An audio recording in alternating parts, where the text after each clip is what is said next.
ಇಂಗ್ಲಿಷಲ್ಲಿ ಒಂದು ಮಾತಿದೆ, ಸೈಲೆಂಟ್ ಸ್ಪೀಕ್ಸ್ ಮೋರ್ ಅಂತ. ಹೌದು, ಅದು ವ್ಯಾಲ್ಯೂಯಬಲ್ ಇರ್ತಕ್ಕಂಥವ್ರಿಗೆ ಅರ್ಥ ಆಗುತ್ತೆ. ಆಮೇಲೆ ಇಗ್ನೋರ್ ಅನ್ನೋ ಪದ ನನ್ನ ಹಿಸ್ಟ್ರಿನಲ್ಲಿ ಇದ್ದಿಲ್ಲ. ಬಿಗ್ ಬಾಸ್ ಹೋದಾಗೆ ನನ್ಗೆ ಗೊತ್ತಾಗಿದ್ದು ಇಗ್ನೋರ್ ಅನ್ನೋದು ಐತೆ ಅಂತ. ನಾನು ಮುಂದೆನೆ ಏನೇನೋ ನಡೀತಾ ಇತ್ತು. ಇಷ್ಟೇ ನನ್ನ ಕೇಳೋರು 101 ಕ್ಯಾಮ್ರಾ ಹೇಳ್ದಿದ್ ನಾನು ಹೇಳೋದೇನಲ್ಲಿ 101 ಕ್ಯಾಮ್ರಾ ಐತೆ, ಅವಾಗ ನಮ್ಮಲ್ಲಿ ಸಾಕ್ಷಿ ಕಿಕ್ಕೋದ ಸರ್ ನೋಡಿಲ್ಲ, ಗೊತ್ತಿಲ್ಲ, ಮುಗಿದೋಯ್ತು. ಆದ್ರೆ ನಾನು ಗೊತ್ತು ಅಂತೇಳಿ ಅಲ್ಲಿ ಒಳಗಡೆ ವೈಮನ್ಸಾಗಿ ನಾನು ತಿಳ್ಕೊಂಡ್ಬಿಟ್ಟೆ. ಬಿಗ್ ಬಾಸ್ ಅನ್ನೋದು ಇವತ್ತು ಕೆಲವ್ರಿಗೆ ಗೊತ್ತಿಲ್ಲ. ಬಿಗ್ ಬಾಸ್ ನೈಜ ಆಟ ಅಂತ, ನೈಜ ಆಟನೇ ಆಡೋಣ ಅಣ್ಣ. ಲಾಸ್ಟ್ವರೆಗೂ ನನ್ನ ಮಾತಾಗಲಿ ನನ್ನ ನಡವಳಿಕೆ ಆಗಲಿ ನನ್ನ ಬದಲಾವಣೆನೇ ಇಲ್ಲ. ಮಾಡಿದ್ರೆ ಅಲ್ಲ ಆಕ್ಟಿಂಗ್ ಆಡ್ಕೊಂಡು ಹೋಗಿರೋರು ಕೆಲವ್ರು ನೋಡ್ರಿ, ಬಂದಾಗ ಹೆಂಗಿದ್ರು, ಸೆಂಟ್ರಲ್ ಹೆಂಗಿದ್ರು, ಹೋಗೋವಾಗ ಹೆಂಗಿದ್ರು. ಕೆಲವ್ರು ಬಂದಾಗ ಹಿಂಗಿದ್ದವ್ರು ಹೋಗ್ಬೇಕಾದ್ರೆ ಈಗ ಬಂತು.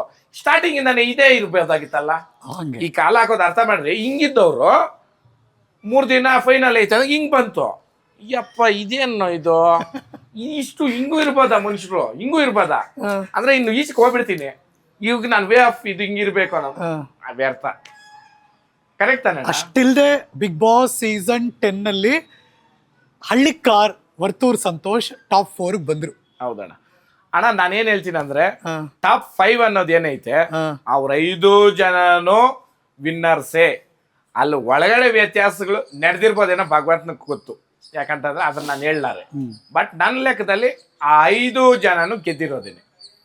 5 ಜನ ಅಲ್ಲಿ ಕಂಪ್ಯಾರಿಸನ್ ಮಾಡಿ ಕೊಡ್ಬೋದೇನೋ ಅಂತ ನನ್ನ ಮನ್ಸ್ಕೊಂದು. ಬಟ್ ಒಂದ್ ಮಾತು ಹೇಳ್ರಣ್ಣ, ನೀವು ಒಂಥರ ಅಲ್ಲಿ ಟ್ರೋಫಿ ಅಥವಾ ಅದ್ಯಾವುದೋ ಬಹುಮಾನವನ್ನ ಗೆಲ್ಲದೆ ಹೋದ್ರು ಈ ಕರ್ನಾಟಕದ ಉದ್ದಗಲಕ್ಕೂ ವರ್ತೂರ್ ಸಂತೋಷ್ ಅನ್ನುವ ಯಾರ್ದೋ ಹೃದಯನ ಗೆಲ್ಲೋದಾಗ್ಲಿ, 100% ಮಾತಿಗೆ ಗೆಲ್ಲೋದಾಗ್ಲಿ ನೀವೆಲ್ಲರಿಗೂ ಪರಿಚಿತರಾಗ್ಬಿಟ್ರಿ. ಹೌದಣ್ಣ. ಈಗ ನಿಮ್ ಲೈಫಲ್ಲಿ ಯಾರು ಬಿಗ್ ಬಾಸ್? ಭಗವಂತ ಅವನೇ. ನಾನು ಒಳಗಡೆ ಕೂಡ ಒಂದು ಕಂಪ್ಯಾರಿಸನ್ ಕೊಡ್ತೀನಿ, 2 ನಿಮಿಷ ಎಕ್ಸ್ಪ್ಲೈನ್ ಮಾಡ್ಲಾ? ಹೇಳಿ ಪ್ಲೀಸ್. ನಾನು ಬಿಗ್ ಬಾಸ್ ಮನೇನ ಒಂದು ಬಸ್ಗೆ ಕಂಪೇರ್ ಮಾಡಿದೆ. ಬಸ್ಸು ಒಳಗಡೆ ಇರ್ತಕ್ಕಂಥ ಕಂಟೆಸ್ಟೆಂಟ್ ಎಲ್ಲಾನು ಅಲ್ಲಿ ಕುತ್ಕೊಳ್ತಕ್ಕಂಥ ಸಾರ್ವಜನಿಕರು ಸೀಟ್ಗಳಲ್ಲಿ. ಅದ್ರಲ್ಲಿ ಕೆಲವರು ಈ ಸೀಟ್ ನಂದೇ ಅಂತ ರಿಸರ್ವ್ ಮಾಡೋದು, ಚೌಕ್ ಹಾಕಿದ್ರು. ಈ ಸುದೀಪ್ ಸರ್ ಕಂಡಕ್ಟ್ರು, ಈ ಬಿಗ್ ಬಾಸ್ ವಾಯ್ಸು ರನ್ ಮಾಡೋರು. ಅವರು ಹೋಗ್ತಾ ಇರುತ್ತೆ Kashmir to Kanyakumari big boss journey. ಇವ್ರು ಹೇಳಿ ಇವ್ರು ಬಟ್ಟೆ ಹಾಕಿದ್ರು ಇವ್ರು ಬರ್ತಾರೆ, ಟಿಕೆಟ್ ಖಾಲಿ ಅಂದ್ಬಿಟ್ಟು ಈಚ್ ತಳ್ತಾರೆ. ಅವರು ಈಚ್ ಬರೋರು, ಎಲಿಮಿನೇಟ್ ಆಗಿ ಬರೋರು. ನಿಜನಾ? ಇವ್ರ ದುಡ್ಡು ಕೊಡೋರು ಯಾರು ಒಳಗಡೆ ಕೂತಿರೋರ್ಗೆ ಈಚೆ ಇರೋ ಜನ ಓಟ್ ಮುಖಾಂತರ. ಹಂಗೆ ಕರೆಕ್ಟ್ ತಾನೇನಾ? ಇವಾಗ ನಾನು ಅನ್ಕೊಂಡ್ಬಿಟ್ಟಿರ್ತೀನಿ ಕನ್ಯಾಕುಮಾರಿಗೆ ಇಳಿಯೋದು ನಾನೇ ಅಂತ. ನಾನು ಎಲ್ಲೋ ಸೆಂಟ್ರಲ್ಲೇ ಇಳ್ದು ಹೋಗ್ಬಿಟ್ಟಿರ್ತೀನಿ.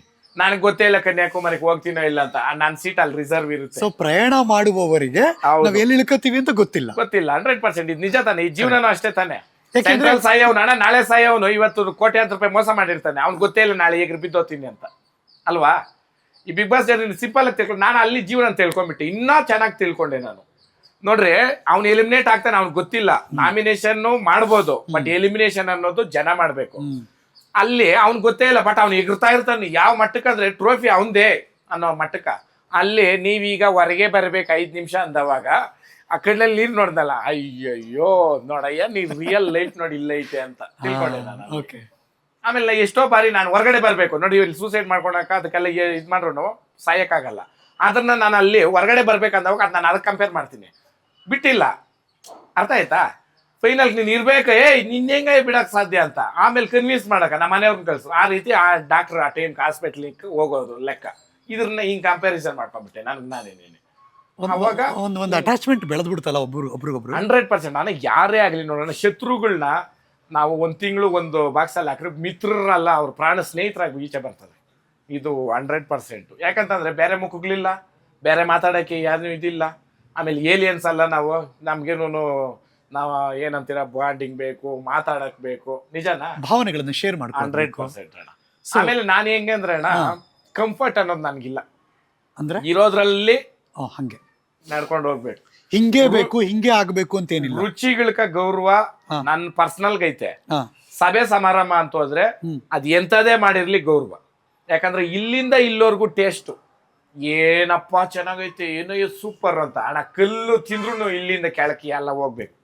ಅದಕ್ಕೋಸ್ಕರ ನಾವೇನ್ ಮಾಡ್ತೀರಿ, ಯಾವ್ದೋ ಮದುವೆನಲ್ಲಿ ಹೋದ್ರಂತೆ, ಗಂಡನ್ ತಂದೆಗೆ ಹೋಗಿ ಕಂಪ್ಲೇಂಟ್ ಮಾಡ್ರಂತೆ, ಸಾರ್ ಊಟದಲ್ಲಿ ಉಪ್ಪು ಜಾಸ್ತಿ ಅಂತ. ಹೆಣ್ಣನ್ ತಂದೆ ಅಲ್ಲೇ ನಿಂತಿದ್ನಂತೆ, ಬಂದಂತೆ, ಅಪ್ಪ ಸ್ವಾಮಿ ಅರ್ಧ ಉಪ್ಪು ಬಟ್ರ್ ಹಾಕ್ದ, ಹಾ ಇನ್ನು ಅರ್ಧ ಉಪ್ಪು ಕಣ್ಣೀರಯ್ಯ ನಂದು, ಅಷ್ಟು ಬಾಧೆ ಬಿದ್ದಿದ್ದೀನಿ ಮದ್ವೆ ಮಾಡಕ, ದಯವಿಟ್ಟು ಏನು ಕೊರತೆ ಹೇಳ್ಬೇಡ್ರಯ್ಯ ಅಂತ. ಅದಕ್ಕೆ ಅವತ್ತಿಂದ ನಾನು ಹೇಳೋದೊಂದೆ, ಏಯ್ ಮದ್ವೆ ಮನೆಗಳಿಗೆ ಹೋಗಿ ಕಾರಿದ್ದಾಗ ಹೋಗಿ ಕೆಣಕ್ಬೇಡ್ರಿ. ಕೆಲವ್ರು ಎಂತ ಇವ್ರದ 24 ಗಂಟೆ ವರ್ಷ 9 ಕಾಲ ಅವ್ರ ಮನೆಗೆ ತಿಂತೀರಾ, ಆ ಕಾರಿದಲ್ಲಿ ತಿಂತೀರಾ ನಾವು? ಏನು ಪುಣ್ಯಾತ್ಮ ಪ್ರಸಾದ ಅಂತ ಹೇಳ್ಕೊಳ್ರಿ, ಅದು ತಿಂದ್ಬಿಟ್ಟು ಕೈ ತೊಳ್ಕೊಂಡು ಎದ್ದು ಬಂದ್ಬಿಡ್ಬೇಕು. ಕೇಳ್ರಿ ಅದು ಎಂಥದೇ ಊಟ ಇಲ್ಲ, ಸೂಪರ್ ಅಂದ್ಬಿಟ್ರೆ ಅವ್ರಿಗೆ ಎಷ್ಟು ಮನ್ಸಿಗೆ ತೃಪ್ತಿ ಆಗ್ತೈತೆ ಅಂದ್ರೆ ಇವತ್ತು ಅದೇ ಕಾಯ್ತಾ ಇರೋದು ನಾವು. ಒಂದು ಬಿಗ್ ಬಾಸ್ ಅಲ್ಲಿ ಆಟ ಆಡೋದ್ ರೀತಿ ಒಂದು, ನೀವಾಗಿರೋದ್ ರೀತಿ ಒಂದು, ಇದೆಲ್ಲದ್ರ ನಡುವೆ ನೀವು ಬೇಕೋ ಬೇಡವೋ ನೀವು ಅವಾಗಂತೂ ಭಯಂಕರ ಬ್ರೇಕಿಂಗ್ ನ್ಯೂಸ್ 100% ಐಪು, ಅದು ಹೇಳಕ್ಕೆ ಸಾಧ್ಯ ಇಲ್ಲ. ಅದನ್ನ ನಾನು ಏನ್ ಹೇಳ್ತೀನಿ ಅಂದ್ರೆ ಅಣ್ಣ, $1 ಮೂಲಕ. ಹೌದು, ಹುಲಿನೇ, ಹಾ ಹುಲಿ ಹಂದಿ ನಾಯಿ ಆಗಕ್ಕೆ ಸಾಧ್ಯನೇ ಇಲ್ಲ. ಅದರಿಂದ ಗೊತ್ತಾಯ್ತು ನನಗೆ. ಈ ಕೆಲವು ಹೊರಗಡೆ ಹಂದಿ ನಾಯಿಗಳು ಪಟ್ಟಿಗಳಾಕೊಂಡಿದ್ವು, ನಾವು ಹುಲಿಗಳು ಅನ್ನೋದಕ್ಕೆ ನಾನು ಹೇಳ್ತೀನಿ. ಕೆಲವರೇ ಹೇಳವ್ರೆ ನಾವು ಇದೇ ಹಾಕಿದ್ದೀರಿ, ನಾವು ಅದೇ ಹಾಕಿದ್ದೀರಿ, ಒಪ್ಕೊಳಕ್ ಯಾರು ರೆಡಿ ಇಲ್ಲ. ಇದೇ ಹೊರ್ತೂರು ಸಂತೋಷ ಓಪನ್ ಸ್ಟೇಟ್ಮೆಂಟ್, ಸ್ವಾಮಿ ನಿಜ ಸ್ವಾಮಿ, ಇಲ್ಲ ಅಂತ ಹೇಳ್ಬಾರ್ದು. ಹಾಕಿರೋದು ಹುಲಿ ಉಗ್ರ ಅಂದ್ಬಿಟ್ಟೆ. ಎಲ್ಲಿಂದ ಬಂತು ಸ್ವಾಮಿ? ಅಯ್ಯಪ್ಪ ಸ್ವಾಮಿಗೆ ನಮ್ಮ ತಂದೆಯವರು ಹೋಗೋರು ಬೀದಿನಲ್ಲಿ ಮಾತಾರಂತೆ, ನನಗೆ ಗೊತ್ತಿಲ್ಲ. ತಂದು ಕೊಟ್ಟಿದ್ರು, ಪೆಂಡೆಂಟ್ ಮಾಡಿ ಹಾಕೊಂಡಿರೋದು ನಿಜ. ಅದೇನು SSL ಟೆಕ್ಸ್ಟ್ ಅದೇನೋ 100% ಬಂತು. ಹ್ಞೂ ಸ್ವಾಮಿ, ತಪ್ಪು ಹೇಳೋದು ಬೇಡ, ಮಾಡಿದ್ದೀರಿ. ನೋಡೋಣ, ನ್ಯಾಯ ನೀತಿ ಧರ್ಮ ಇದ್ರೆ ಭಗವಂತನ ಗಾಯ್ತಾನೆ. BB ನ್ಯೂಸ್ ಅಷ್ಟು ಸಾಮಾನ್ಯವಾಗಿ ಬರಲ್ಲ. ನಾವು BB ನ್ಯೂಸಾಗಿ ಬರ್ಬೇಕಂದ್ರೆ ಎಷ್ಟು ಕೋಟಿಗಳು ಖರ್ಚು ಮಾಡ್ಬೇಕು ಆ ನ್ಯೂಸಾಗಿ ಹಾಕಕ್ಕ, ಯೋಚನೆ ಮಾಡ್ರಿ. ಬಂದ್ಬಿಡ್ತಲ್ಲಣ್ಣ, ಇನ್ನೇನ್ ಬೇಕಣ್ಣ ಸಾಧನೆ? ಗೊತ್ತಿಲ್ದಿರೋ ನಾನು ತಕೊಂಡೋಗಿ ಇಕ್ಬಿಟ್ರಲ್ಲ ಮೇಲೆ. ಬೇಜಾರಾಗ್ಲಿಲ್ವಾ ಪೊಲೀಸ್ ಸ್ಟೇಷನ್ ಅರೆಸ್ಟ್? ಫಸ್ಟ್ ದಿನ ಅಣ್ಣ ನನ್ನ ಸಿಚುವೇಶನ್ ಅಲ್ಲಿ ಹಾರ್ಟ್ ಪೇಷಂಟ್ ಇದ್ದಿದ್ರೆ ಡಮಾರ್ ಕೊಲ್ಯಾಪ್ಸ್ ಅಲ್ಲೇನೆ. ಆ ಸಿಚುವೇಶನ್ನು ನನಗೆ ಅಣ್ಣ ಇದು ಹೇಳ್ಬೇಕು, ಅರಣ್ಯ ಇಲಾಖೆ ಸಿಬ್ಬಂದಿಗಳಿರ್ಬೋದು, ಪೊಲೀಸವ್ರು ಇರ್ಬೋದು, ಅಣ್ಣ ಬೆನ್ನಕ್ಕೆ ನಿಂತು ಹುಲಿ ಹೊಡೆದಿಲ್ಲ, ನೀನು ಕೊಲೆ ಮಾಡಿಲ್ಲ, ನೀನು ಒಳ್ಳೆಯವನು, ನಾವು ನೋಡಿದ್ದೀರಿ, ನಾವಿದ್ದೀರಿ, ಏನು ಭಯ ಪಡಬೇಡ. ಒಂದು ನ್ಯೂಸ್ ಚಾನಲ್ ಬಂತಣ್ಣ, ನನಗಿನ್ನ ಪ್ಯಾನಿಕ್ ಆಗೋದೆ. ಟೆನ್ಷನ್ನೇ ತಗೊಂಬೇಡ, ಇದಲ್ಲಿ ಸ್ಯಾಂಪಲ್ ಇದು ನಿನ್ ಟ್ರೈಲರ್ ಅಷ್ಟೇ, ಅಭಿ ಪಿಕ್ಚರ್ ಬಾಕಿ ಹೇ ಅಂತ ಹೇಳಿದ್ರು. ಅಣ್ಣ ಏನು ಕಾರಲ್ಲಿ ಕರ್ಕೊಂಡು ಹೋದ್ರಿ, ಏನು ಸುತ್ತು ಕಾರ್ಗಳೇನಾ? ನಾನು ಹಿಂಗೆ ತಲೆ ಬಿಟ್ರೆ ಸುಮ್ಮನೆ ಫೋಟೋ ಹಿಡ್ದು ಹಾಕ್ಬಿಟ್ರೆ ಎಷ್ಟೋ ಬಂದಂಗೆ ಇದ್ರು. ನಾನು ಪ್ಲಸ್ಸೇ, ಮೈನಸ್ ಅಂತ ತಿಳ್ಕೊಳಲ್ಲ. ಹೌದು, ಟರ್ನಿಂಗ್ ಪಾಯಿಂಟ್ ಅದು. ನೋಡೋಣ, ನನಗೋಸ್ಕರ ಜನ ನಿಂತ್ರಲ್ಲ, 3 ತಿಂಗಳು ಕಾಯ್ದೆನೆ ಚೇಂಜ್ ಮಾಡಿದ್ರು ಅಂತಂದ್ರೆ ಪವರ್ ಏನಣ್ಣ ಹಳ್ಳಿ ಕರ್ದು ಆಯ್ತಾ ಇಲ್ಲಣ್ಣ? ಅಲ್ಲಿ ಒಪ್ಕೊಂಡೆ ನಾನು. ಅವತ್ತು ನಿಂಗೆ ಶರಣಾಗತಿ. ಜನ ಎಲ್ಲೇ ಪ್ರೋಗ್ರಾಮ್ ಮಾಡ್ಲಿ ₹1 ದುಡ್ಡು ತಗೊಂಡಿರೋ ಸಂಭಾವನೆ ಇಲ್ದಿರ ನಾನು ಹೋಗೋದಣ್ಣ.